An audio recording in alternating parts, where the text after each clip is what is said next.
ফেরাউন যখন জাদুঘরদেরকে ভয় দেখাচ্ছিল, যখন জাদুঘররা নবী মুসা আলাইহিস সালামের মুজিজা দেখে কালেমা পড়ে মুসলমান হয়ে গিয়েছিল, ফেরাউন বলল, এত বড় সাহস, আমি অনুমতি দেওয়ার আগে ঈমান আনলি? এটা বলে না যে ঈমান কেন আনলি, বলল আমি অনুমতি দেওয়ার আগে ঈমান কেন আনলি। বাক্য বুঝেন? ঈমান কেন আনলি এটা বড় প্রশ্ন না, অনুমতি দেওয়ার আগে ঈমান কেন আনলি, মানে ধর্মকর্ম করা যাবে, তবে পাপিষ্ঠদের অনুমতি নিয়ে নাকি করতে হবে।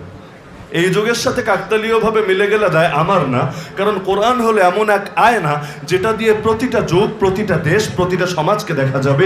এই কোরআনকে যারা অতীত ইতিহাসের বই বানিয়ে রাখে, কোরআনের আয়নায় সমাজ দেখে না, কোরআনকে দর্পণ বানিয়ে নিজেদের বিচার বিশ্লেষণ করে না, তারা কোরআনের কোনো হকই আদায় করতে পারে না। মা আমানা বিল কোরআনি মান ইস্তাহাল্লা মাহারিমাহু, যে ব্যক্তি কোরআনের হারামকে হালাল মনে করে, সে যতই বলুক